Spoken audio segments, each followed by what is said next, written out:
Ray Romano. Like my Oh, yeah. We just had Ray Romano. I like that. Ray. We just had Ray on. Ray is a good buddy of mine. We did the we did stand up together at the Mirage for the last 5 Ray years. is a great stand-up. Very smooth, funny stand-up. Hosted SNL, was it twice? Twice. Yeah. Had some great sketches Did in a there. classic sketch in there. We won't give it away, with Tim Meadows. Well, I don't know the name of it. They're sportscasters. Yep, Sports Center. Crazy funny, and we break all that down. Oh, and we go through his we break travails. that down to like powder. We break it down so into tiniest bits. It's like sand. Yeah, we break it down like, this is how I went to the club. And then we break that in half. This is how I got dressed. We break that in into half. fourths. These are the shoes that I bought the night. So we keep digressing. Eventually we got him back to he's just born. And his mother bringing him over the He's done Ice Age. He's done. He just directed and co-wrote a movie that was very good. No bullshit. Dana and I both saw it. We both, without knowing it, saw it and not comparing notes. And on the podcast, I have to say, I thought it was a very interesting movie. It is a bit of a roller coaster. It's not just funny, but it's kind of a tearjerker in places. That was fun because I knew that we both love the film. So we kind of go over his career in SNL because I didn't want to come out with it. But at the end, I think he was excited or happy because we legitimately love the movie. Yeah. And it's a lot of stuff for parents. It's not like a dark drama, but it's dramatic and it's funny at the same time. And the name of it is Somewhere in Queens. Somewhere in Queens. I was going to say Night at the Queens. We turned into Siskel and Ebert. Movies to me. Am I Siskel or am I Ebert? You're the guy that's... Ray Romano is also, especially when you look at his resume, especially humble and real. He didn't really get a break in show business till he's 36. He worked at a bank till he's 29. So his story is very interesting. And God, he's done a lot after Everybody Loves Met his Raymond. wife at the bank. Met his wife at the bank. And, let's put it, eventually he made a deposit on her. Okay. Sorry. Spoiler alert. Spoiler alert. Dennis Miller will sometimes appear on the podcast. So Ray, here he is, Ray Romano. You know him, you love him, you know his voice, and he was very, very interesting. Have a nice listen, and remember, 10 and 2. Pull over and finish. Don't go to work or don't go into the store. Pull over and finish the whole goddamn podcast. Yeah, and the commercials are really funny. We don't like pauses. We're not the pause guys. There's no 30-second going forward, not with this podcast. Do that with the other guys. We don't play that shit. We should do a podcast called The Other Guys, kind of like the Will Ferrell movie. We'll just remake that movie. I think the camera went off 20 minutes ago. They're out of film. Film? Like, what are we, 1920? He's like, is there a spider, motherfucker? Heather, wow. Smash it and kill it to death.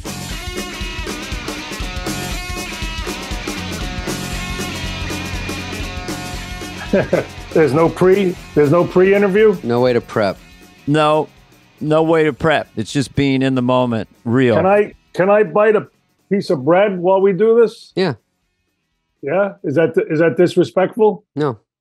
Not at all, especially because you've announced it. Now people listening all over the world, by the way, will be like, that's cool. He told us what was happening. He wasn't having some kind of jaw dysfunction. No, I came right from my eye doctor. I haven't had breakfast yet. It's all right. I usually eat all you want. I talked to Dana for the first 10 minutes anyway.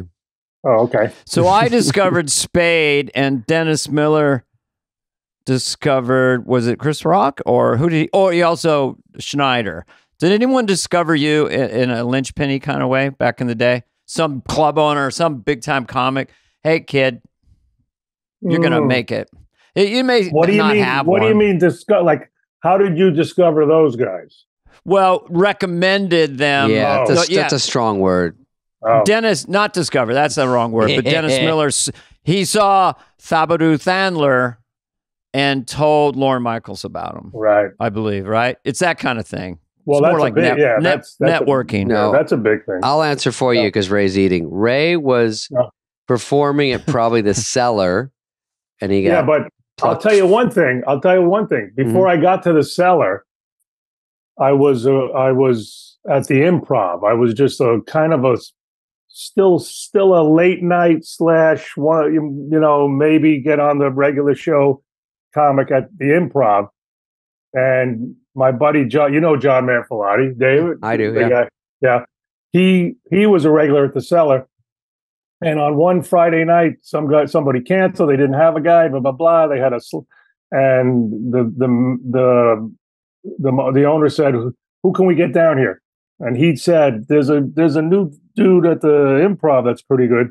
And he called the Improv, and he called me. He said, "Can you get down to the Cellar in 15 minutes?" And I said, "Yeah." And I raced down there. I got there, and that then the Cellar became my club. That was, but he's the one who got me in there. I don't know if you count that. Do you count that as anything? Yeah. I'm gonna count it. I'm gonna count. I know there are people who disagree with me, but so just for inside baseball, so the Improv, which Bud Friedman had, we have 55th Improv, 45th Street, 44th, right? 44th and 9th, 44th and 9th, and the Cellar was in the Down Village, McDougal Street, yeah. So it's like a 10-minute cab ride to Well, Nirvana. Comedy. at least, maybe more. 20-minute cab ride to Comedy Nirvana. That could be your book if you ever write a book. Dana, I have a technical question for Ray, because I only met people at the Improv when I was staying out there, and they said this guy Gary Grant could get you some road gigs if you fly out there. So I do 2 weeks.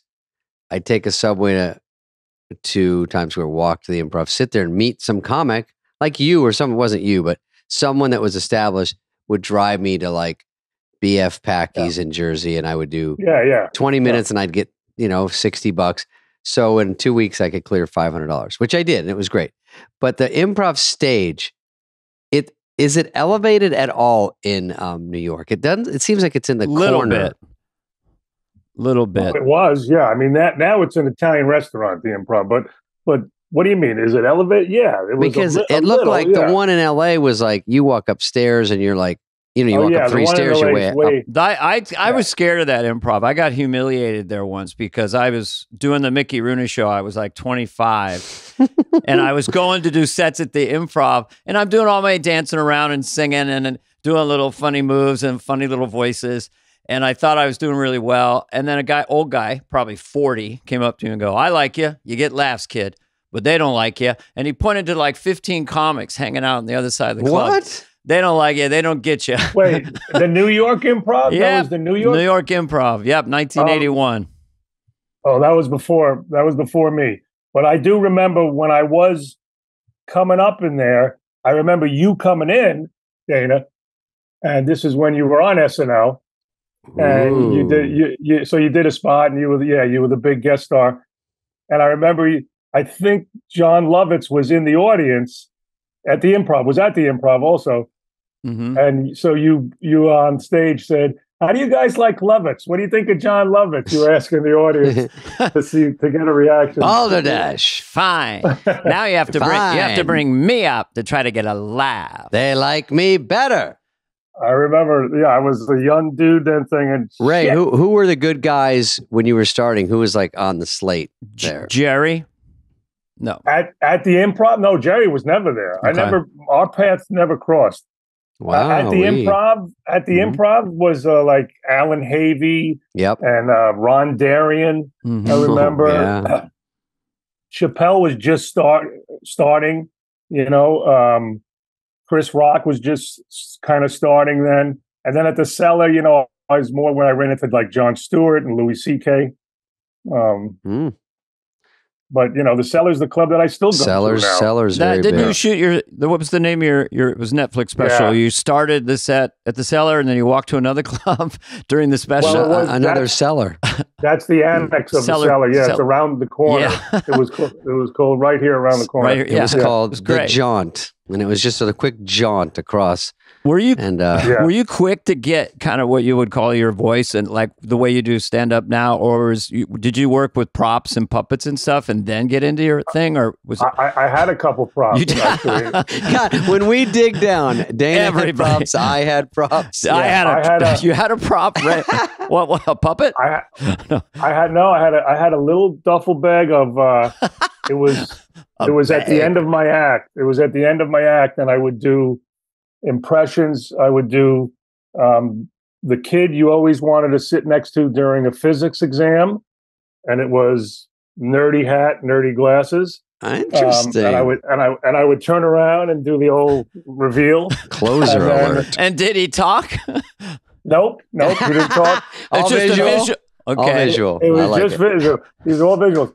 So it was just a set for, I think there were 4 things. There was the kid you wanted to sit next to during a physics exam. Boom. It's a funny setup. That same kid's mother. I did his mother. Whoa. What she looked like. And it was just wig with cat glasses. Same. Okay. So one after the other. Yeah. And then I did with the wig and the glasses. I don't know if you guys remember. The Mets were. This was '86, so the Mets were in the World Series and the playoffs. And there was a woman who sat behind home plate who tried to distract the pitcher by doing this, rolling her hands around. Yeah. And she was prominent if you watch the game. Sure, on camera. Like this. So with the wig on and the glasses, I did that woman also. Oh God, what a tricky Are laugh these getting equal laughs? Are these just all killing? They're doing very well. Yeah. And then the closer not only was props, but it involved music. I said now of course the counter to the nerdy guy was the cool guy who would come into class, and it was just it was sunglasses and half a cigarette. And when I put my back to the audience, a lot of back to the audience so far. Go ahead. When I put and this would crush. When I put my back to the audience, they would play the theme to Eye of the Tiger, and it would be and then on dunt I would turn around, and then on each dunt I would move my head. So I had glasses and a cigarette. Dun dun dun dun dun dun dun dun dun. That's actually inspired. Go ahead. The second one, yeah. Dun dun dun dun dun dun. And then when the dunce ended, I would do with my lips. I had the half a cigarette. I would swallow the cigarette like that. Wow. True swallow or fake swallow? No. I would just flip it with my lips into my mouth, and it crushed. You're the kind of guy I would hate to follow. Oh my God. He walks off and goes, "Follow that motherfucker." Wait a minute. I had one more. One more prop and one more impression, and it would be a nuclear explosion. And I would take the rubber band that, I don't know if you know this, in broccoli in the supermarket, the broccoli rubber bands, they're fat. Yeah. Know it well. So I would get one of those. Very well. And I would put it on my head, and you could feel it creeping up. So as it was creeping up my head, the pressure of it, I would do the whistle of the nucleon. And when I would time it, and it would snap up my hair into a mushroom cloud. Oh, it would be like a little bit like a mushroom cloud. And very seldom did that not super kill. Well, damn. I mean, I know this sounds kind of crazy, Search. but are those bits still around for hire? I mean, I got a couple nickels in my pocket. God damn. Visual.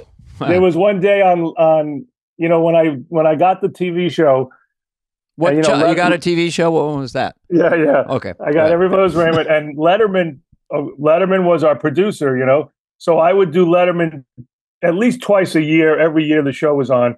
So when I was running out of material and stuff, one of those spots about 5 or 6 years in, I recalled that all those impressions sitting next to Dave. Oh, okay. I just showed Dave, this is from the old days, and blah blah blah, whatever. And they crushed again. I'm not joking. That would have been good on Star Search because it's quick. It's fucking score. Yeah. And you get your last. You get 4 stars. You move on. I got 1.5 stars on Star Search. You did Star Search? I did Star Search. I lost to Geechee Guy. Geechee Guy, Joker Nade. Yeah. Did you do it? Did any of you guys do it? I didn't do it, but did you use those bits on Star Search? Because I can't imagine you losing. Not at all. Oh, no, no, okay. not at all. I did, 90 seconds of stand up, and it didn't work. And you get a 2. It was 1 to 4 stars, right? Mm-hmm. So you get a 2 just for showing up, And I got 3, 2, 2, 2, and the last person gave me a 1. So it averaged out to 1.3. Did you set a record? That's the most dismal score I've ever heard of on Star Search. No, I mean that's cruel. I ask people this: how did you deal with stuff that didn't work well in your career, like that thing? Like, did were you injured for a week mentally, or you just go? They don't know what they're talking about.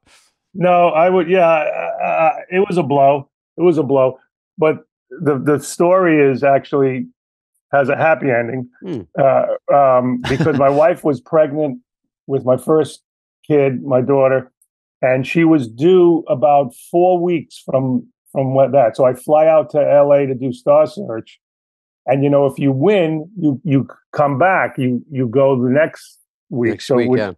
But they film it like a couple of days later. So I would have had to stay if I won. So I lost. And I told my manager, we were going to stay for a couple of days. I go, let's just go home. And when I went home, my wife's water broke and she delivered the baby the next day. So I was lucky to be, yeah. Did you kind of intuitively rate the baby at all with stars? When you saw your kid? Sorry. Well, what was funny? What was funny was she was born in the city. I like it. She was born. I was living in Queens, and she was born in the city. And so I was going back and forth. And the second night, I went to the cellar just to say hello to the guys.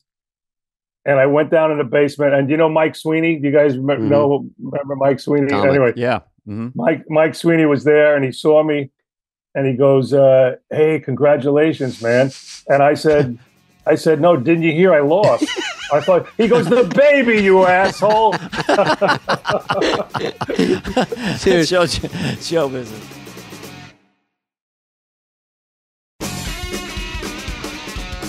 Ray, I auditioned for Star Search at the mall in Arizona, and they go, big audition. I thought Ed McMahon would be there. He was not.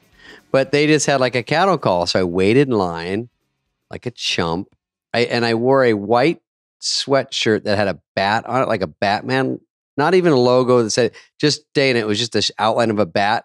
And I thought that signified comedy somehow. I don't even know why. Like Batman, like I'm cool. I don't know. So I go up and I do my bit. They're just running a camera and the guy's reading a magazine. And everyone just goes up and does like 2 minutes.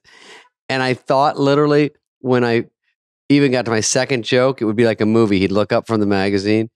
And then on my third joke, he'd start to stand up. And then on the fourth joke, he'd like hug me and say, "We got him." And just like shut the place down and say, "You're going to Hollywood." Literally, no one looked up. I did my act. No one called me. I go, and even for like 2 years, I'm like, it takes a while because they got to get the tapes and they got to review them. And so I never got on. God damn, I wanted that one bad. Both of you guys had the Young Comedian special on HBO, which I don't know if it still exists, but that was kind of a big deal. And I coincidentally hosted. Yeah. Hosted Ray's? Yeah. Oh, I didn't know that. And I just, my blink about you then was just the confidence. And I've gotten to know you a little more over time, but you came across so confident. And right as I was about to go out to introduce you, you said, reintroduce me as Regis. So I don't even do an impression of you, but so I did Regis Philbin introducing you. Did I say that? Yeah, you just said, do Regis. I want to be brought out to Regis. And you crushed. Do you remember who was on that one? Janine Garofalo. Yeah. Help me out.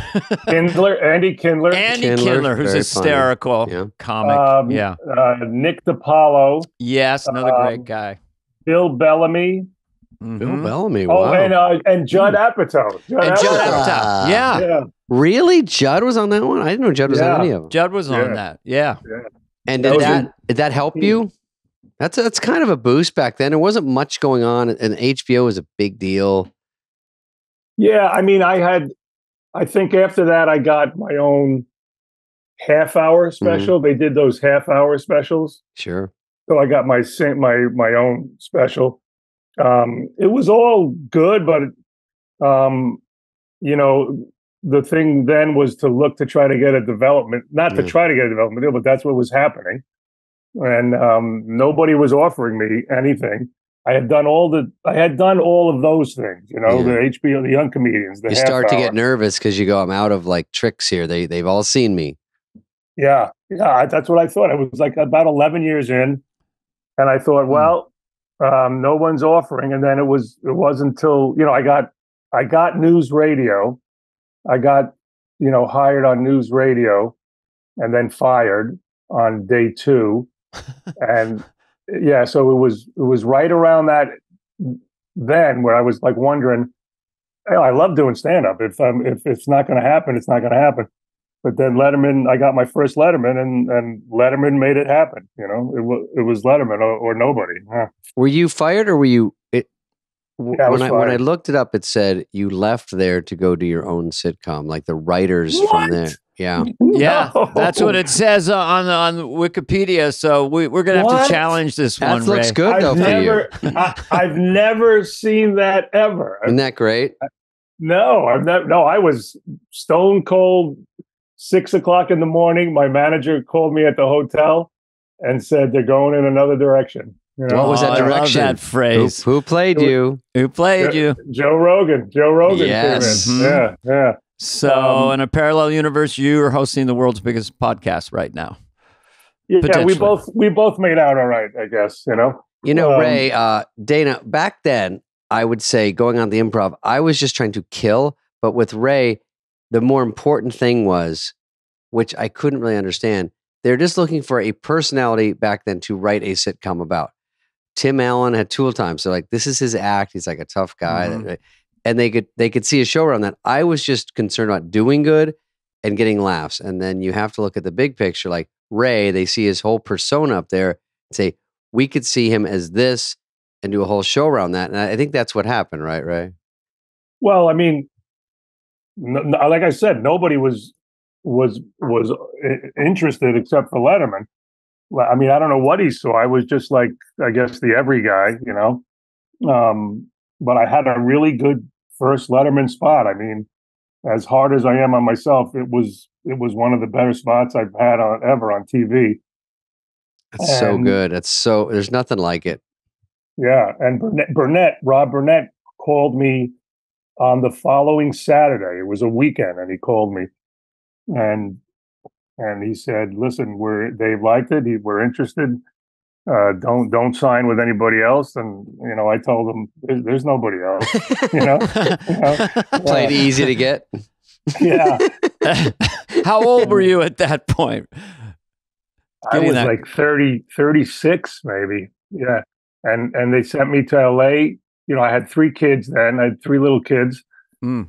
I had the twins and the 3-year-old. And they sent me to LA, and I interviewed I met with about 10 potential showrunners.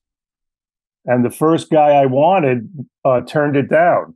The first guy was a writer named Michael Borkow, who was writing on Friends at the time, and Friends was the hot, sexy show. Sure. So I got all you know, seduced by that. And he was cool. He was, you know, he was single though. He didn't have a family or anything. And we offered it to him, and he passed on it. And then Phil Rosenthal was my second choice. And, you know, if that doesn't happen, I don't know, you know, who knows? Yeah. Did you ever have a moment, because it's sort of a theme of the show, of maybe trying for Saturday Night Live? Because everything in hindsight, like when you're 2 hosting things, which we'll get to, I mean, you were great, like a great sketch player. You know, did you have any kind of designs about that? Because it's either the sitcom path in those days or pure stand-up or SNL. Right? I kind of knew I wasn't a really pure sketch guy, you know. I didn't have voices and characters, and I didn't know. But did I dream of being on SNL? Yes, I did. You know, I was 17, 18 when it came out, and we stayed home and watched it every night, every week. But I never thought I was going to be a sketch player in an audition. I never asked my manager to get me an audition for SNL because I kind of knew I didn't have that muscle in there, you know. But Well, I wanted to be on it. It's very hip. I mean, it's a cool road if you blow up on the classic show. Everybody Loves Raymond, and then they call, and then you're going to go host. So your first thing is just hosting. You skip and it all. That's quite a privilege, you know. Yeah. It was. I mean, it was probably. I think it was year 2, maybe, of Everybody's Raymond. Might. It was 99. Mm-hmm. So 3. It was year 3 actually. Were you a hit out of the gate? On the Raymond? No. We were on Fridays for the first 21 of the first 26 episodes. We were on Fridays, and we were in 100th place. And then the only thing that was keeping him from canceling us was the reviews were pretty good. So, it was Les Moonves at the time. So he kind of hung on to us. And then he gave us a 5-week trial at the end of year 1. He put us on after Cosby. And Cosby was, their hit. Mm-hmm. And he said that, we knew that was our trial, that if we didn't deliver then, we were gone. And we actually went up a tick from Cosby, and then we stayed on. Whoa! Yeah, we stayed on. Wow. Was Cosby at some point? Did I read this right? That at a given point he would get 50 million people watching his sitcom? Maybe that first one. Yeah, the first Cosby. one. Yeah. This was the second one. Mm-hmm. I don't know about 50. That seems like a lot, but I got canceled at 25 million with one of the boys with Mickey Rooney. Going back to that one more time. They go, we're stuck at 25 million. We're out of here. Really? Yeah. That was. If you get $1 million, you're a hit, right? If your parents watch, Just Shoot Me got get a canceled season. with 700 million. Bigger than the Super Bowl every week. Half the. No, when you look back, the ratings, even on Rules of Engagement, a few people remember. Thank you. That we got the same thing. It's just typical. The ratings at that point made us get on the borderline of canceled. Today would be huge, but it goes down when then people go, I got picked up. We got a 0.09. I'm like, that's great. Yeah. I don't even know what the ratings are. 0.09 doesn't sound like a lot of something. Yeah. I don't either. I used to watch every week. Anything. Anything out of 100, out of 1, out of what? I don't know. I would look them up every week, man, and I would check the numbers every week. Oh, too. yeah. And now who knows? I can't tell what's good and what's not good. Did you call that hotline and it would give you the ratings? Yeah. I would call something. I remember I would call something. Yeah. It would make your day or it would crush you. It'd be like, oh. Yeah. And we got, for our finale, the equation was this. We got, if you took Seinfeld's finale and subtracted Friends' finale, that was the numbers for our finale. Yeah. Like it literally exactly perfect. Buddy. Yeah. But it was good. It was good. Big. But Seinfeld got like 75. Friends got like close to 50 or whatever. We got close to 30, Yeah. Huge. Damn. Huge That's numbers. just gigantic. That's bigger than the Oscars. I saw a sketch you did, Ray, about Sports Center. I mean, we don't have to get in all the sketches, but there was one when you were with Tim Meadows. Yeah. That was that's the one. That's the one. Is that the one, really? Because when you look them up, they're on YouTube and you jump around, but that one. Well, that's the one that has a little bit, the barest nugget of a little bit of a cult following because of the Sweet Sassy Molasses. Yeah, I wonder if they say it on TV and Sports Center now because it's so fucking funny. That was very inspired. The sports guys, they're at the desk, and I'm starting to watch it, and then I see the turn, and I go, "Oh, damn, that's really I didn't funny. see it coming." Yeah, and then you landed it so beautifully, Ray. Just like well, I have to thank.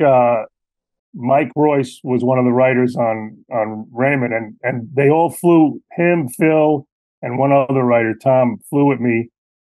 And Mike kind of threw that together like a couple nights before. And we all then worked on it, but he came up with that, and he came up with the Sweet Sassy Molasses, and it worked. And the guy, it was a Tim Meadows was playing Stuart Scott. I don't know if you Real guy, yeah.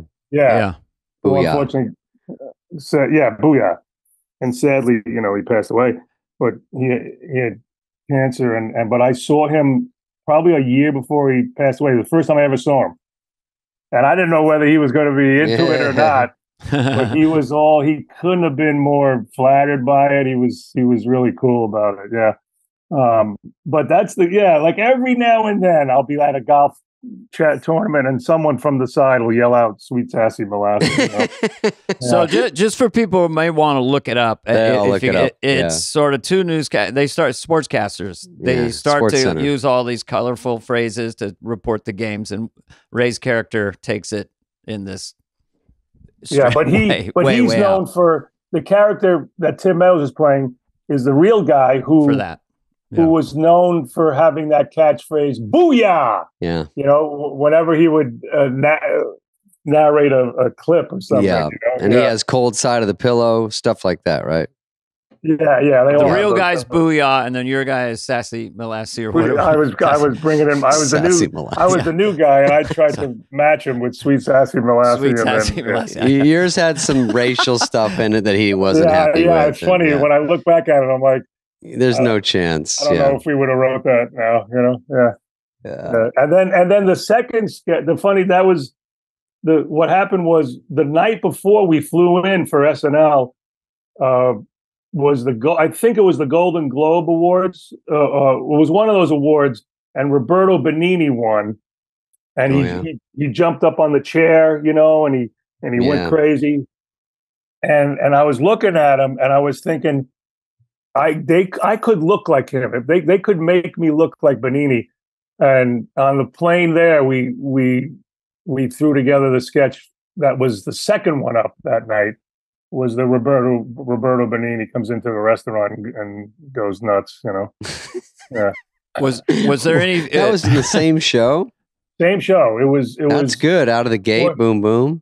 Sports Center first, and then Benigni was next. Yeah. That is the thing about SNL, Dime Store Observation, is that stuff is thought of, and then it's fully mounted 24 hours later. And on live TV, there's the immediacy of it. There's nothing. They're very like good that. at it. Yeah. It was awesome. I mean, it's a challenge. You tell them I need to be Roberto Benigni. They're like, "Yep," and then got it. You walk in the next day and they got you all dialed in. You're like, "Where'd you find this outfit?" Well, we matched it with he wore at the Oscars. We matched it with this. We got the wig from here, and you're like, "Shit, man, these guys know what they're doing." So you're jumping around like that. Did you get hurt at all? Your hosting times on sketches? Did you get hurt doing that? No. I mean. Anytime you're doing physical and it's live and your brain is thinking of so many things, it could fall down and stuff. No, I didn't get physically hurt. I'm happy to hear that. Yeah. mentally. You look so beat up. That was the question I want. That's my number one question for today. Did you get hurt? Did you guys take any blows in the whole time? Well, I don't know if you can see it. I got a bump here. I had a grade 3 shoulder separation doing a pre-tape pratfall as Dan Quayle, the vice president, going over the ottoman like the Dick Van Dyke Show. Yeah. And I just crushed it. And then I went 2 more times not knowing. And then I'm walking around like a pirate with my shoulder way up. And Mary Tyler Moore's husband was an MD. And he goes, "Hey, what's wrong?" He felt it and said, "I think you got a shoulder separation." So I went, they checked it out. But it was just barely on the edge of a surgery. But I did a show the next night. And it was very painful. Switching clothes really fast with a separated shoulder. Did you do that bit? Did you do the bit? Well, that was a pre-tape, so it showed in the pre-tape. Oh, pre-tape. Yeah. Right. Did you get hurt, David? I got hurt twice. One was Schiller Vision. If you weren't in the sketches, he could pluck you for a day's shoot. Films. Yeah. And me and Victoria Jackson, we were older people, and and bad luck, they drop an atomic bomb, lands on my head. But they did it from a ladder, and I have a bad neck. And it's a jammed neck. And so him dropping this thing, no matter how heavy it is, it wasn't that heavy, but it keeps racking me. And they keep doing take after take. And I almost can't stand up anymore. I'm like, I feel like I have a concussion. I'm like, I can't do this anymore. But I can't say anything because I just want to be on the show. Yeah. And then Farley picked me up backwards. We fell through a table and motivational speaker. And then I sort of got rocked by that. Yeah, Farley picked me up is tough. Yeah. Where does that go? And by the way, it's not super thought out in quotes. So he's like, "I'll pick you up and we'll kind of spin around and fall through a table." I'm like, "Sure." and whatever happened, you just cross your fingers. But yeah, you weren't hurt during Ice Age, were you, doing that voiceover? Yeah, that was. you were the mammoth. That was a big one. Are they still doing them, or is it over? Because don't you want more? 5. We did 5 of them. 5? Yeah, 5. Nobody gets 5. Never. Well, you've done. I mean, you guys have both done animation, right? Transylvania did 4, and I'm like, do one more, motherfucker. Secret Life of Pets. When you did it, did either of you have other actors in the room with you? Because I never did for 5 movies. Nope, nobody. David, you didn't have what's crack-a-lackin'? You didn't have Chris Rock in there? No. No, I never did. We talked to Andy Samberg, who's in Hotel Transylvania, and I told him I thought Miley Cyrus was first going to be Selena, or Selena's part, which we didn't even agree on that. So who knows if it's a lie.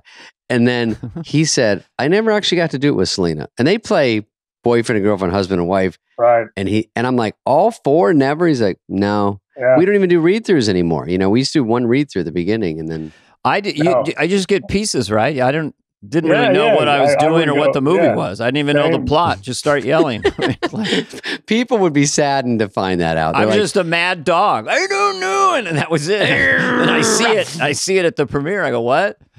I know. I mean, listen, it's great to do it. You know, especially you got kids and all. It's fun, but it's really creatively not that much fun to do them. You know, you can't move away from the microphone too much. You know, you're trying to animate. Yeah, you're trying to act. I'm trying to be a mammoth sliding down an ice glacier, you know, boom, and they go, Ray, you got to keep your head still. You know, you can't move. Well, there's about 5 people behind a wall of glass. You're in a booth by yourself or a little studio. Right. And you just look up to, if you can see them kind of laughing, you can't hear them if they don't press a button. And you're kind of just in a vacuum thinking, is this funny? I would assume you could improvise a little, right? Because I couldn't. Yeah. They really didn't. Oh, really? They didn't really encourage improvising. Not too much. They'd let you do it, but you knew later on they had they knew what the story was. You couldn't go, oh, now I'm going to do 3 minutes. I kept trying to sneak in George Bush Sr. Not going to do it. And they go, that's not even the show. But I go, but it's funny. But anyway, that's a whole other story. Yeah, they go, Ray, you're sounding like more of a coyote than a mammoth. And you're like, no, that was my fault. I went into something else. And when I did Emperor's New Groove, we did a 1.5 year, stopped, redid the script. When I was going in, like Dana said, I was just getting pages. It turned into just you walk in and they're like, this is a scene where you're on a log and they give you as much as you can. You go, okay. And you do it. Yeah. And the magic of how good they are, I have to say, Hotel Transylvania, I would laugh. They were so cute and funny. And what they do with the animation and Emperor's New Groove, they make it so much better than it even seems when you're doing it. Yeah. You go, I don't really get what's going on. It's a little jumbled in my head of like, where were we and what are we? And then you see it and you go, oh, they know exactly what they're doing. Yeah. Yeah. I mean, that would be it every time. They'd say, okay, Ray, you're running away from this guy and he's blah, blah, blah. And I go, okay, all right. I go, well, Ray, you're farther away than that. So, you know, we need You're like, am I scared or am I happy? They're like, it doesn't matter. Just But run. Isn't it great when your animated character gets an incredible laugh, like lands a perfect pratfall, and you're like, yeah, thanks. You're taking high fives in the theater. Yeah. Well, that's what happened was like, I would get credit for an emotional part. There was an emotion, especially in Ice Age 1, I think there was a part where it was a little bit of a tearjerker. And it was the music and the way they animated my face. I wasn't even saying anything. And I would get credit as an actor for getting this emotion from these people. I'm like, all right, you know, yeah. I'll take it. I remember when it played in another country, like the first time it played in Mexico. So they use a different actor. A different actor does the Spanish version. Mm-hmm. So it's not me, it's not my face, it's animation, it's not my voice. And I remember my agent congratulating me on how well it's doing in Mexico. I'm like, all right, I don't know if I get that, but okay, you know, I have nothing to do with it. But they're like copying you. There's a German David Spade that does my stuff. Oh, really? So, Strautiten, hey, buddies? Or what? I'm sorry. Hey, buddy! In German? Schlausweidend? Gets all my nuances. That's he goes, fake there's German. no Don't be nuance in his offended. performance. All same performance. Uns verschweiden. Ein, zwei, drei. Sorry, fake German. Are we going to get letters? No, I don't know I what's know, in I German. know. I took Yeah. German in college because my Really? girlfriend. Yeah, because Gesundheit.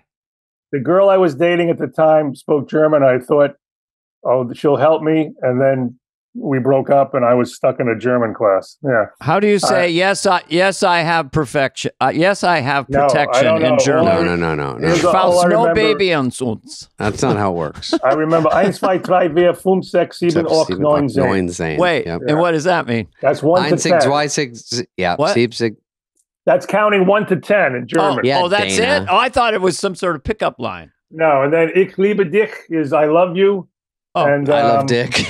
yeah. Jesus, that's a little on the Guten- edge. Ich Guten liebe Tag. dich. Guten Tag is a good day.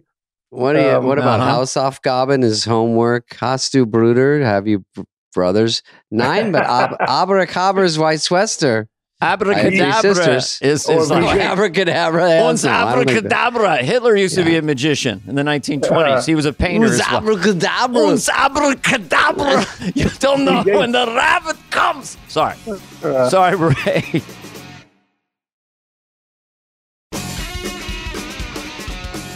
Could we just for a second, just because you may have some impressions of Lorne Michaels, just going and then we're going to move on to, because I think a big part of your legacy is this gigantic career you've had after your half-hour sitcom. But do you have any, like, were you just intimidated, or how did you just process being in the 17th floor with all the writers? You go into Lorne's office and he's talking to you. People have talked to that moment. I don't know if you have anything. well, I didn't know how it worked. You know, They point you where to go. I was, very, of course, nervous. And the first day you go in the office, right? And again, this is 20. I haven't been on in 23 years, but all the writers come in and sit all over the office, all over the floor, Mhm. right? Yeah, it's just packed with people. And they all pitch what they're thinking of, You sit in the only good chair. Mhm. right? Next to Lorne. And I didn't know Mhm. till a couple of guys told me later, like sometimes they don't have anything, so they just make up a pitch, right? Fake course. Fake pitches. Yeah. Yeah. Yeah, You're a caveman afraid of caves. but you hear everything. You hear all these, I don't know, 30, 40 pitches of different scenes. And it's intimidating because you're like, one of them is, you're a Southern farmer and you da-da-da-da-da. And I'm like, I can't do a Southern farmer. I don't know, You but play then a they carrot re- stick. Okay. Yeah, yeah. I throw a bluff in, Ray. I always go, oh, Michael Keaton, can you do Russian accent? yeah. And he Yeah. goes, yeah. And I go, okay. For no reason. Well, one of the pitches was, you're my grandfather and you're this. And my knee-jerk reaction was, this is how stupid I was. I was like, wow, he thinks I look old enough to be his grandfather. I'm not really. This is freaking sketch comedy. They're going to make you Yeah. look like however. Everybody plays everybody. That's funny. Yeah.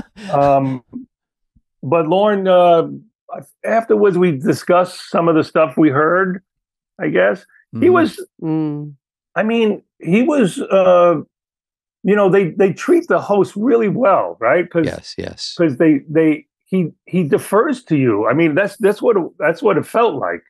When we whittled down some of the sketches, he was really deferring to what I thought would work, and then of course he would put in his thing, and Mhm. and you are part of the process there. Mhm. I guess as much as you want to be, right? Mhm. Yeah. It's some because you take his advice because he knows the show, but he also lets the host go, if you're not comfortable or if you don't And like he would do this it like one. this. If everyone's talking, silence. Raymond? It's just that. Yeah. Are you sort of circling the wagons on what you might want to do? Like he'd go, raise my grandpa. What did you think of that one? And you're like, I don't know. And he goes, is it because you have to wear gray hair in it? Yeah. No, I just didn't like the whole feel. I do was you want to pretty do Mr. impressed. Short Shorts? You don't have to do Mr. Short Mr. Shorts. Short Shorts. I think it's a good visual piece. It doesn't matter, but if you don't want to do Mr. Short Shorts, you don't have to. And there's a song as well. And you'll dance around in little short shorts. Yeah. Well, don't forget, we brought in like 3 sketches, and 2 of them got on. You know, That's a miracle because they Oh, don't like when you man. bring your Goomba writers in there. They go, oh, here we go. That's smart. That's yeah, they smart. get mad. All the writers go, hey, guess what? Next week, Ray's bringing writers. And everyone goes, boo. But they were all, you know, it was Higgins, right? It was Steve Higgins. Steve I think. Higgins, Yeah. producer, great guy. Yeah. And he was I guess he was the head writer then. And Yeah, I think so. Mhm. and we got in there and we worked on these sketches that we brought, and he helped polish it up, you know, and I mean, I can imagine, you know, these guys, this is what they're living, is to write sketches for us, and I didn't even think of that, and here we are coming in with Yeah, sketches. you took food out of their mouth, Yeah. took it off their plate. And then on the second time I did it, we came in again, and they didn't crush as much. Those sketches they came up a little short, the ones we brought in.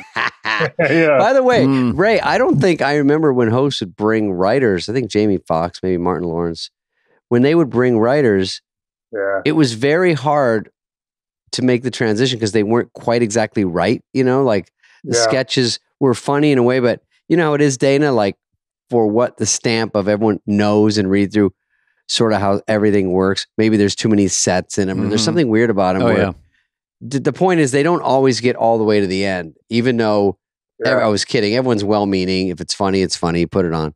But I think you getting 2 on is, you say 2 the That's first pretty time? good. That's a lot. Yeah, it was, and Mhm. it was the first one and the second one. It was Oh, they kill. Yeah. Sports That's Center and Benini were back to back. Those But I will- sound great. But Yeah. listen, we weren't trying to step on anybody's toes. I Oh, was no, you're just fine. insecure. Yeah. I was just saying, guys, come with me. We had Phil Rosenthal and 2 guys, you know. yeah, the mafia. You're the mob. No. So Ray, because you don't wear your stardom on your sleeve, like I'm just interested in, like if you go drop into a club, maybe you're not doing much right now, but when you're getting ready for your special, and the MC's like, okay, fasten your comedy seatbelts because the next gentleman, I'm There he is. Ray, you know, and you got a little Ray, piece of paper, Ray. you're trying out jokes. Have you had that experience of the expectation of Ray Romano? Yeah, I first, whenever I'm in the city, I go on. I go to the cellar. Whenever I'm in Mhm. New York, I go on. And you know, I was just in Atlanta. I was working in Atlanta, so I dropped in on the Punchline, the Atlanta Punchline. I don't know if you guys did that. I did it like 30 years ago. I when I was just doing the road, I did a spot at a week at the Punchline. We have a special guest. But yeah, they pile it on. I've been Pilot. not a fan of that since forever. You know, even before I Mhm. was the guy they were saying. You know, You Yeah. know, before they would goose it up like crazy. You know, Yeah. And I'm like, just lower. You know, let's come in with lower expectations and yeah. I've done stand up with Ray. He always crushes. It's not even a joke. It always works. I'm, obviously angered by it, but he does a great job. Yeah, he does a great job. I did 5 years in Vegas with him off and on. But Dana And, filled in for you one week. That's right, Dana. David, I opened for Ray in No, we co-headlined. we co-headline, but the show starts at 10. And and then you do your set, and then whoever goes You go up, on around 10:20, and then you 10:25, wait, yeah. and then you do a little shtick afterwards. You know, I usually get up at 6. So it was a long day, but Same great, for great David. crowds. David wasn't a fan of that either. Yeah. I stuck it out, and then because we were like, I think for a while, the trick in Vegas is they have a Boys to Men or someone does a full show before us. You want to take that? No, I don't They know do a what that full show. It's Lorne Michaels. He has a live, And then it's is. Yeah. they let the audience out. Then it's cheaper just to go. We have the room. People are in Vegas. It's 10 o'clock. Ray and Spade. They're just a stand up. Just have a stool and a glass of water. So they just said, let's see who can come in.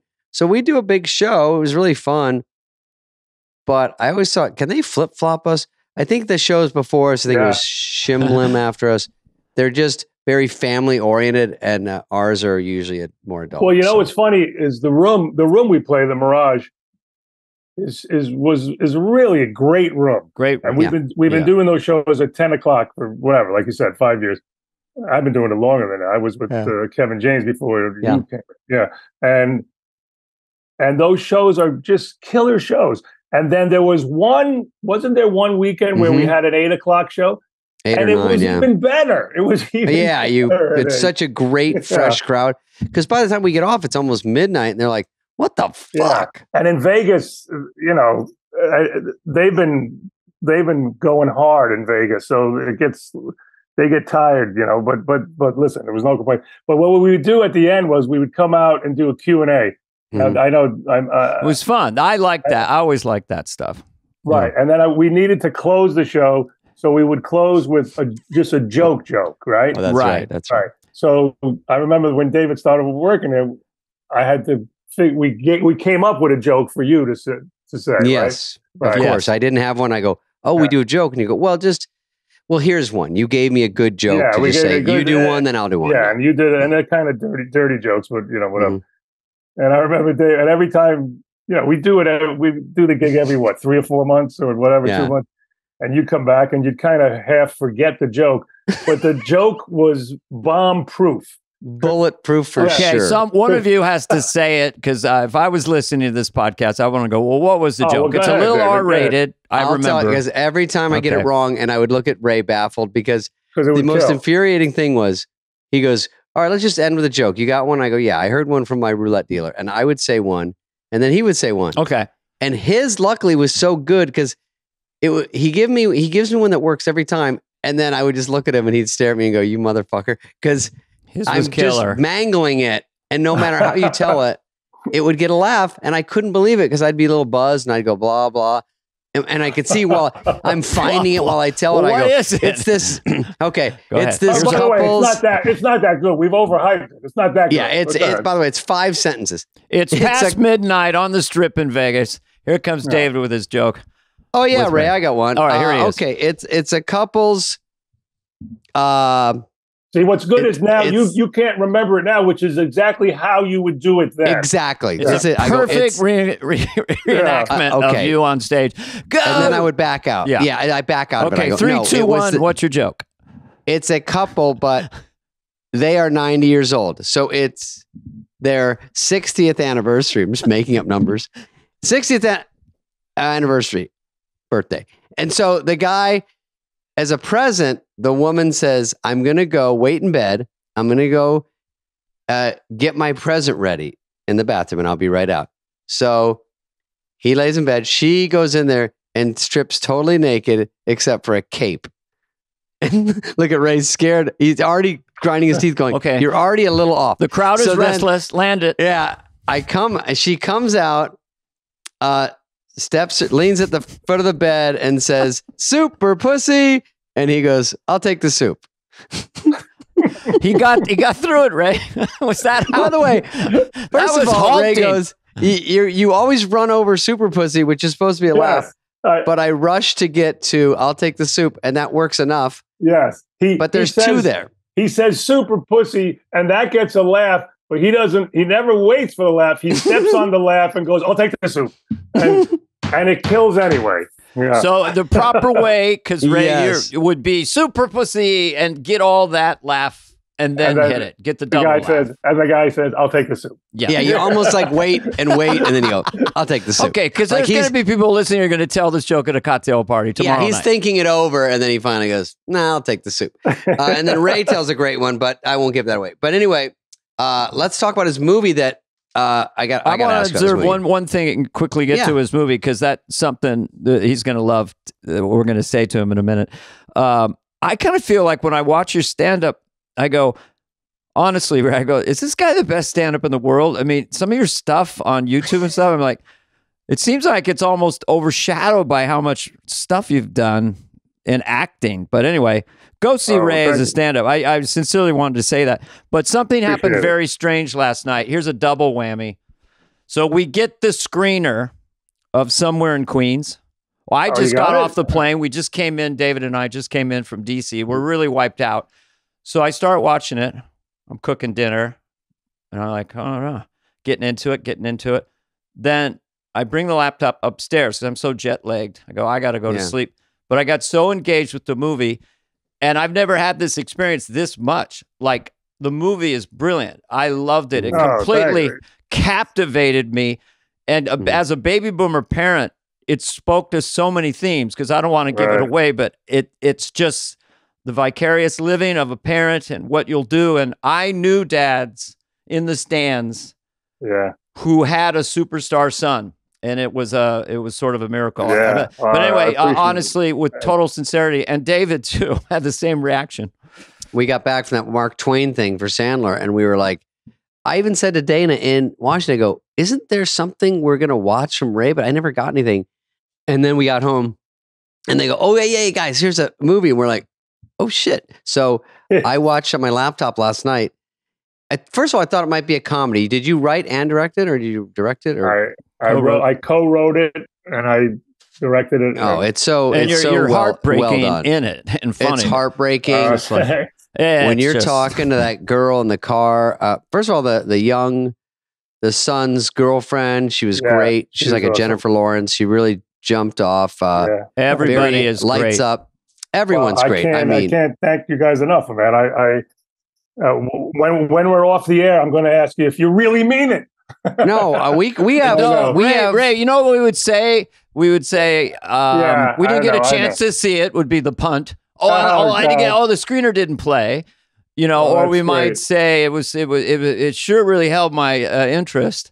It's just fun to be able to tell you. Maybe it's because we were jet lagged, but it has so many themes in it, and your character is so heartbreaking. Just being a father myself, and just the length a parent will go to for the love of a kid. The story came out of nuggets of my real experience with my kid and my family, and my son was a basketball player, and he's 6'5", my son. Mm-hmm. So he was one of the star basketball players in high school, and I knew he wasn't going to play in college because he wasn't a guard, and at 6'5", you're a guard, And so when it ended, I was really feeling sad that I'm going to miss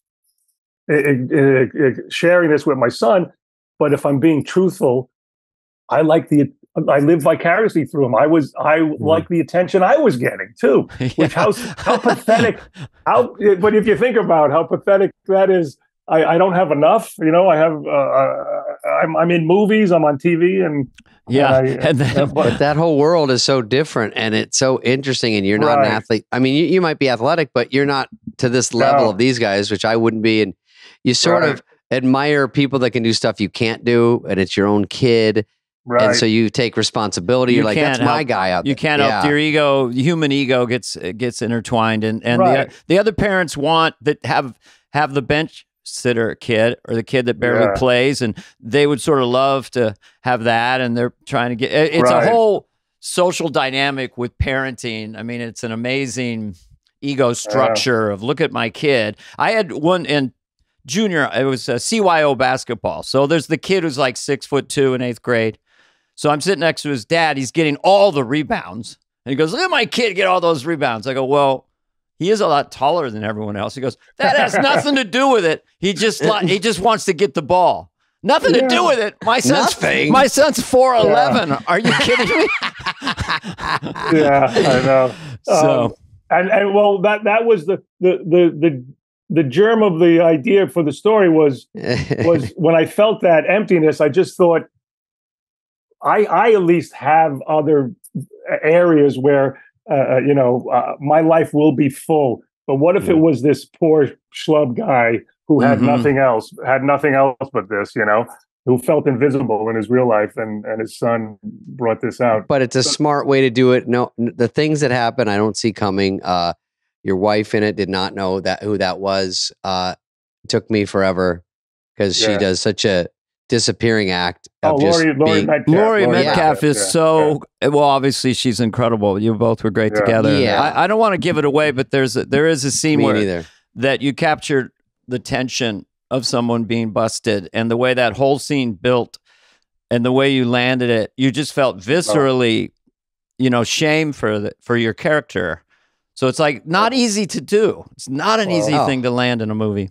I'm glad you guys feel that way, man. That makes me feel good. I'm telling you, I was bawling out of the blue, Spade was crying. wanting it to be like, because it's funny moments, because you're a funny guy, but when you weave in, which is very tricky, a real situation where you're not trying to do like, I'm going to do a joke now. It's just the way people talk, and then Yeah. someone's being kind of funny just because that's the way you talk. When the girl comes over and someone goes, she's so nice. And she goes, I do not fucking like her.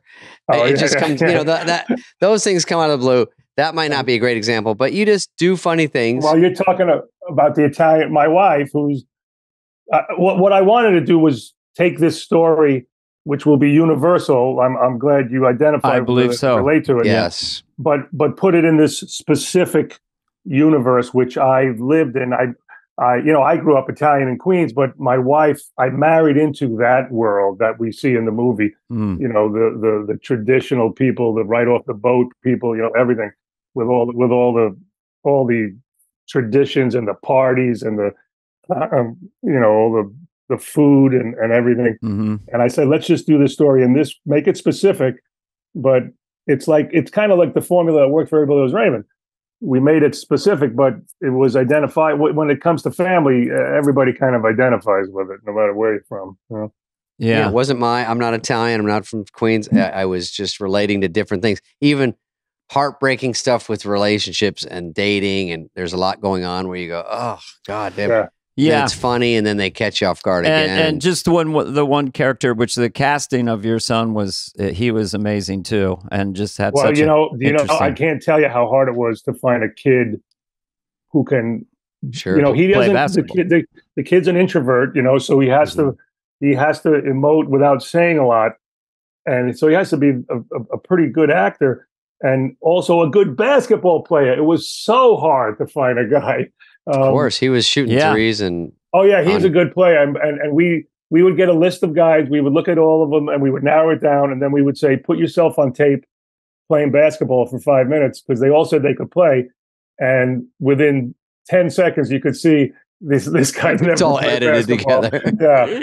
Yeah, and this kid was driving Postmates when we gave him the role. He was just he just had college films that he did. He's a great kid too, so I'm happy for him. Yeah. You touched on so many just experiential things that were just like I knew a guy, I don't want to give names away, but like his first love, he's 20, and he basically told me that he'd said to her, "I'll love you no matter what, forever," or something to that effect. And then she was having sex with his best friend the next day or something. It was like he said he said, "I love you forever." Yeah, and too early. Too early. And it's like there's a lot of stuff in your movie that. But she was like, "Oh, I'm stuff. covered. Even though I'm gonna have sex with your friend, you're still loving me, right?" That was the deal. Yeah, And he's like, "Well, I'll love you Yeah. forever, no matter what." On Yeah. the second date or something. It's like, oh, believe me, I used to pour my heart out to these girls. But I can see it, writing wise, because I've tried to write movies. The fact that you're wrapping up every story is very hard to do. I mean, everything sort of just falls into place all the way to the very end. Yeah. And sometimes we thought we don't need to wrap up everything, but no, but it's true. But they're all very nice. I liked them all. and I love wasn't going, "Oh, Sebastian come in on." the movie too. He's just a great Hey. tough brother.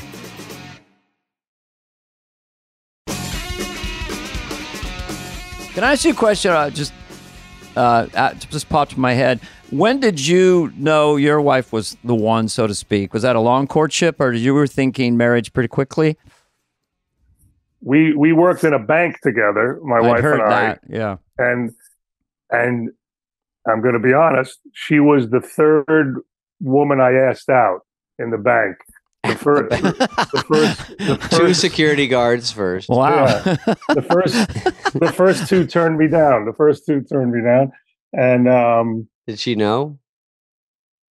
I think she knew, that I was interested in this other girl first. And then it was when I quit the bank that we started dating, but I had nothing, man. I was living at home. I give her credit because I wasn't a catch really, I was driving my bike to work and all, and she took a shot, and now she's house shopping every 3 months. What is interesting, pre-money, pre-fame, living at home, working in a bank, and so there's some nice stuff about that, It's a big... but it wasn't love at first sight, I'm not going to say that, but hi, honey. No, but it was like me and Dana. It was like it's kind of like getting fired from news radio, It was. It was. It works out. It worked out. Yeah, I mean, it was. My life would be very different if it didn't happen. Yeah, I sort of like that little Jennifer Esposito. She did a nice Yes, job I did a with movie with her once, Master of Disguise. I thought she was also. Oh yeah, she was really good film. with that little bit she did. Yep, and she really. I didn't know what was going on with that, but I just like the tough dad. Everyone knows a tough dad, and that's just the way they are. And you being a full-grown adult with a tough dad is hard to sit there and eat it all the time. Yeah. Have you guys directed anything ever? No, I haven't. Man, it scared the hell out of me. Man. Oh. I can't tell you how frightening it was leading up to it. I wasn't gonna direct it, but my agent told me, it's too personal. Get in there and do it. And I was like, another $10,000 in it for you. Another union. It's another union. Yeah. You're in another union all of a sudden. Dental. But So that's your first directing job. Okay. Yeah. I hadn't directed any Raymonds. I hadn't directed anything. And I've been in the edit room for the last 25 years. I've been writing and kind of directing. With Raymond, you're directing, even though you're not directing. Yeah. But I know nothing about the technical side of it. I didn't know one lens from another. I knew what I wanted to see, what I wanted it to look like. So he just convinced me, surround yourself with the great cinematographer who can collaborate with you and just pay attention to what you want on the screen. And I mean, it was so nerve-wracking though before it started. Once it started, it was all good, But I do think the writer, and it's so personal, it's great that you were completely in charge. You would have been de facto in charge, even if you're not taking the credit. I'm glad he made me. I'm glad he made me do it, because now having done it, I would do it again. If it's the weird thing is, I got offers to direct now, and the movie hasn't even come out, and people heard I directed, so I got a couple little offers to direct these other things. But I had no desire if it wasn't something I wrote, Or something you really have your heart. Yeah, if it's something I was super passionate about, maybe, but I think I would do it again. If I write something again, I would try it again, And you have to demand the DP from Corky Romano that you got. Give me the best of the best. Is that true? Was he on Corky Romano? Oh. No, I just trying to think that's of a funny movie. name. It was a Chris Kattan comedy. Yeah. No, I know. I know but it's a funny word package. Corky funny. Romano. It's a great name of a human being. Can I tell you of my SNL experience? I loved every second of it. And Sports Center is the one that stands out. Right. But if I have to be honest and pick my favorite sketch, it was the one Chris Kattan when he was the lounge. You guys may not. He was a singer. He was the lounge guy. Yeah. Yeah. And he brought up me. I was like a Shecky Green has-been comic, and it was so much fun. Yeah, that was my favorite sketch. I think of the two times. I think. Yeah. Well, he does great on the show. It's great. That was fun. I mean. Yeah. I like seeing you out there, and there's one called The Big Baby. Well, I think people will look you up. That's fun when we have someone on the podcast. People go and look up sketches. Just look up Ray Romano. The Big Baby was Will Ferrell. Yeah, Will Ferrell. Yeah. Did you overlap with Kattan, with Chris Kattan? I did a little with Kattan, 1 year with Ferrell, and the cheerleaders and that, and then I was on my way out. But I could tell I was like, it's time to go, and there's good people here. Yeah. It's in good hands. How Just many giving, years like, a did big you do? speech. How many years you do? I did 6. Dana Wait, did Dana? 7. 7. Yeah. And I've hosted 3. David's hosted a couple times. Twice. Yeah. Each When- one's when different. When was the last time you hosted, Dana? When I did think you it do was like 2011 or something. I found it the last time just so it's really exhausting when you're a cast member and there's 2 sketches. You Yeah. can really focus. I too much of a control freak, but there's also a whimsy to how the show unfolds. You know, unless you try to write it ahead of time, which isn't. You know, Yeah. I think for me it's like then I've been there doing guest spots. I'm on Fallon, and Lauren will just walk down on a Thursday. You'll do church chat this week. You know, I got a flight out tomorrow. You'll be doing church chat. It's that thing of like Ted Cruz and all that. So I've gone back and done those guest spots, which are really fun. And I love doing Wayne's World on the 40th. Yeah. You know, I love playing that character Yeah. at 60. Did you go to the 40th, Ray? No, I didn't. I went to the 25th with Peter Tight Boyle. list. I remember with Peter Boyle. When's the next one, man? What are they coming up 3 on? years now? will be the 50th. So Oh, fuck, do you I want wanna go. 2 for Yeah, Do you give want me us to 2. talk to Ray anybody? plus 1? Let's see. Go ahead. Dana, do your kids do stand-up still? Are they still doing it? Now we have a production company. We're making content. We finished a scripted. You know, stand up has to be. Well, it's just rough out there now. It was heartbreaking to see that it's either opening for me where the audience is so jacked up, or it's an open mic where because I suffered so much in bad open mics, and it wasn't my fault. You know, they're having dinner or heckling, a bar. You know, but now doing content is more specific, more connected. Like we're going to do this More thing. fun, It's not ethereal. You know, and basically stand up. In the end of the day, is traveling. If it's really your job, it's about traveling. I didn't watch, you know, Jackie Gleason or Carol Burnett in the 60s and I want to do that. But I didn't think that would mean we're gonna push back from the gate in a few minutes. But right now we have some maintenance guys coming on board. You know, so the travel part of it is the part I don't like. Yeah. But the gig my is son fun. tried it. My one son, one of my twin boys did a little road. He went to Albuquerque. He went to Denver and did these one-nighters. He did like 5 of them, and that was his only taste of it. And he got depressed that, you know, he was at a bar where they weren't even facing him, you know, and he was getting upset that he was. What if I'm not funny? I'm like, you can't tell if you're funny or not from that, you know. It's, by the way, you got to do that. That's the sad part about stand-up in the beginning. Years. You got to muscle through all that stuff. Yeah, and I went to a lot of open mics, and most open micers, the audience, even if the audience is pretty good, the reason they're not doing well is because the audience doesn't get what they're talking about. Like they don't set it up properly. Like clarity, without clarity, which you learn over time. But anyway, they had nights where they would crush, you know, but it still has to be a specific passion, and the stuff we're doing now, they're enjoying more. Oh, good. Yeah. That's good. Also, stand-up sometimes leads to doing content. They're sort of just going, let's get to the part where we make stuff. It teaches you a lot to trust your blink. And that in the end of the day, the sensibility, if it's similar in a room, it's so much more pleasant. Like at SNL, there was a very narrow sensibility. And so when something worked, everyone all knew it. Sitting around the writer's room, oh, that'll work. That'll kill. Right. But, you know, anyway, it's been a good life. David has good luck with the movie, Ray. Thank you, man. April 21. Somewhere in Queens, and it's in theaters? Or is April 21, it goes into theaters. Somewhere in Queens. I highly recommend it. I really do. I think it touches a lot of stuff. It lands beautifully. Movies just don't work that much. I mean, The Big Sick was another one of those kind of indie films that was sort of, or small, that this is like, this is in that league, if not better, or what touched me more because it was so specific to my experience. Well, me thank too. you. Yeah, thank great. you. And I'll see you. Will I see you in Vegas, David? Where are you going? I'll be over at the Venetian with Nikki Glazer, but I'll yell over because son of a bitch. I know, but it's 8:30. I'm playing I'm headlining the Mirage. I guess you're out of town on. Oh God, I hope it's right.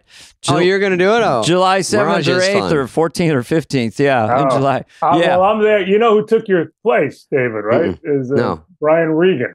Oh, great. Yeah, that guy is a monster. Good for him. Yeah, he's pretty good. I don't have time to be opening jars and stuff. Can't do it. But I love that guy. That's it. Yeah. Walk him through the joke. Give him super pussy. Yeah. We loved it, Ray, and we hope to see you around campus and here, there, and everywhere. I appreciate it. Thanks. Yeah. Fix it in post. Fix it up. It's right. It's baked. It's ready to go. Okay. Thanks, buddy. Take care. Thanks for being on. This has been a podcast presentation of Cadence 13. Please listen, then rate, review, and follow all episodes. Available now for free wherever you get your podcast. No joke, folks. Fly on the Wall has been a presentation of Cadence 13. Executive produced by Dana Carvey and David Spade, Chris Corcoran of Cadence 13, and Charlie Finan of Brillstein Entertainment. The show's lead producer is Greg Holtzman with production and engineering support from Serena Regan and Chris Basil of Cadence 13.